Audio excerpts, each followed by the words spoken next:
You look just like Jason Momoa. I will give you that. So yeah, Momoa, not so much. I am like a Wish.com version of Jason Momoa, otherwise known as Jason Momoa. Guys, huge congrats on Wonderhole. You guys just make my cheeks hurt from smiling and laughing so much. Wow. Well, thank you. That's the service we provide. I mean, I'm sorry. I hope it doesn't hurt too bad. What was the real highlight for you making this series? I think the creative risk that we're taking with this series is something that has been a lot of fun. You know, we've always had a lot of leeway with what we've created because we've come up on YouTube when you have complete freedom. It's anything within your means you can create. And we kind of, in many ways, got back to our roots in that way, that we were creating something that was what we were very excited about, where we didn't know exactly what was going to happen, but we knew it was going to be an adventure. And I think that the show is really an exploration of our friendship in a lot of ways. So there's the reality that is the fact that we are friends and we have a good time together, and we want to do some, go on some adventures together to kind of experience that friendship and invite people into the friendship, but then also celebrate creativity and being able to layer in some other things that really get us excited creatively. So being able to put all that together in one package that is Wonderhole was a highlight for me. Well, you guys did it. Is there a particular episode that you're really proud of? I'm really excited about episode 3. It's called We Drank a Cloud, and it really tells the story of the creativity quotient of our friendship from the early days, and how that's something that we've carried through our entire friendship for almost 40 years now, as well as our careers of just following our whims and seeing what happens. So that's kind of the journey of We Drank a Cloud. Is we try to drink a cloud, but it's more. We get more than that. First episode, just because why not?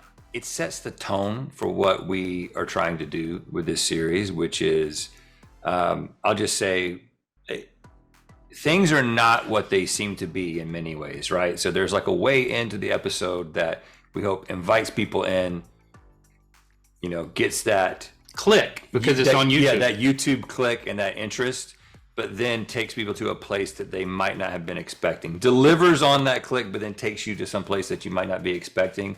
You might call that going down the Wonderhole. So do you want to see us take the world's most expensive first-class flight? Okay, we're going to give you that. But we're going to give you something that you don't expect. So hold on. Well, I kind of wanted to touch on the first episode because we see how you guys sort of like get stuck on a desert island in that episode. Who out of the two of you do you think would survive best stranded on a desert island? I think I have more of probably the skills and the know-how to survive, but you've got more of the neurosis. I'm a tall man, and we are just statistically less likely to survive most situations. It's easier for me to hide just because I'm smaller, but I do not consider myself a prepper, and I think you do. I'm also willing to eat a lot of different things. I don't complain nearly as much. I would be okay being in a non-climate controlled environment. He's typically not. He has a couple of degrees of tolerance on each side that he's willing to submit himself to. So I don't think he would last very long. I feel like Rhett has sold himself on that one. Fine. But you guys have been making YouTube videos for years. You're YouTube veterans. How does it feel when you look back on your first videos? Feels like we're the same people, but also very different. I mean, I'm a bit grayer. You're also older. Yeah, still older than me. Yeah. I'm just tremendously grateful that we're still doing it. Most of the creators who came up at the same time that we did, the vast majority are doing something else now. They burned out or they fizzled out.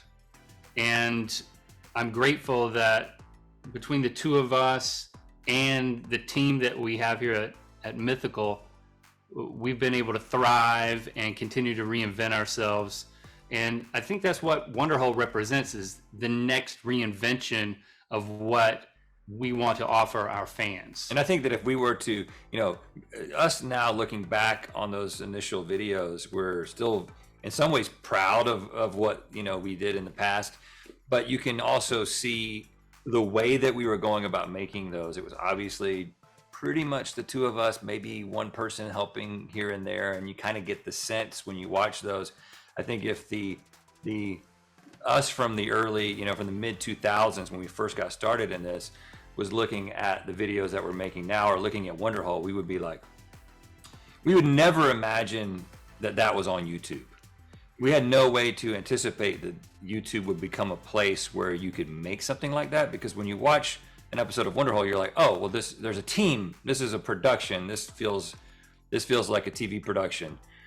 How did we do that? Well, maybe we got a TV show. Like, we wouldn't know exactly how it had happened, and to hear that, oh no, it's the same YouTube channel that you guys started on, and this is what you're doing now. I think we would be pretty excited. You're obviously besties, and like all friends, we all have things that piss us off about the other. What are some of your pet peeves about each other? How much time do you have? Give me something new. You got to give the other guy the chance to go first, so that you know how hard he's going at you. I'm ready for the roasting. Rhett thinks he knows everything all the time. And just because he is right a lot of the time doesn't mean he's always right. And even if he is right all of the time, it doesn't mean that I want to hear it. Right. At all. Yeah. Ever. And, along those same lines, Link doesn't know much. See, that's what I get for going first. He just doesn't. There's a lot of things that he doesn't know. And somebody who does know a lot of things, it can be a little bit frustrating sometimes. I'm so much happier than he is. Yeah, I mean, I'm not going to cheer up, dude. I'm not going to talk about how loud he chews, because, thankfully, everyone knows that now. I used to just have to live with that on my own. He chews on the internet for a living. And our audio people have had a real tough time with it, to be honest with you. I can't tell you how many internal meetings we've had that were pretty much just dedicated to finding a way to not be able to listen to him chew. And I think it's gotten a lot better. I'd rather listen to me chew than you talk. We could go on and on. But you guys have had some great guests on your show before. Who's been your absolute favorite? Well, it could be Kobe Bryant. I mean, it was an honor to have him on the show. Having our childhood hero, Weird Al Yankovic, on the show was amazing. The crowd favorite, which is probably our favorite too, is Post Malone. He was a fan of the show, and when he came on, it was just like he was one of us. He could have replaced one of us very easily, but I think he has other things that he's up to. And he's been on the show again since then, and now we've become friends. And, when people come on the show and somebody says in an email, like, oh yeah, they're big fans of the show, you're like, well, okay, that's just what people say.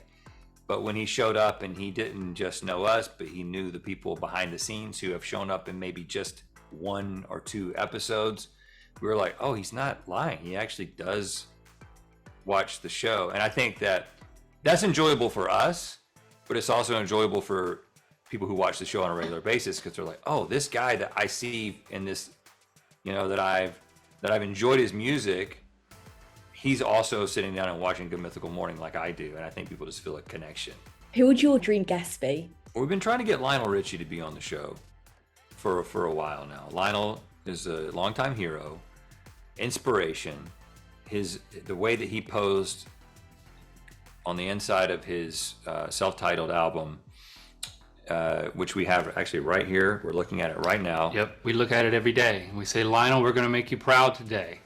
Your pose on your fold-out cover is our inspiration. Hasn't led to him coming on the show yet, but it will happen. I want to see that.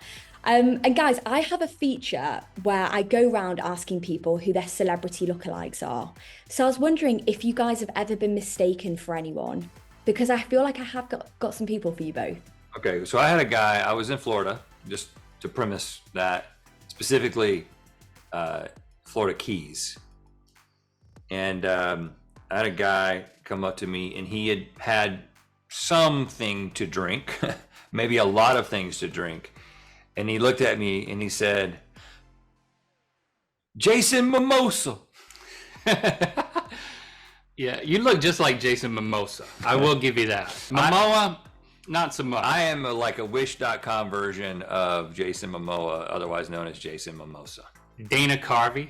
I get that a lot. Is that who you were thinking? Do you know who I was thinking? So have you heard of a band in the UK called McFly? McFly? No? You'll have to have a look at them after this. You look just like a guy called Tom Fletcher. Okay. Yeah. See Okay, it? what were you saying about me? This is a big one, okay? I'm going to say it. Jesus. Surely you get that. Surely you get that. I do. Maybe Mormon Jesus. Yeah. Yeah. And just to wrap things up, you guys have obviously achieved so much. What is on the bucket list? What's something that you'd love to do that you haven't already? We just got the microphone from Good Mythical Morning archived at the Smithsonian, which was a huge honor. And I don't know if anything's going to top that, but I don't know. Maybe we should host SNL. Yeah. That would be super cool. They don't let duos do it too often, but it isn't unprecedented. It has happened before. So we're ready whenever they're ready. For Jason Mimosa and Tom Fletcher, I think that they could do that. Let's see. Right. We could be their stand-ins. Exactly. Guys, thank you so much and huge congratulations on this series. Enjoy the rest of your day and the premiere this evening. Thanks. Thank you.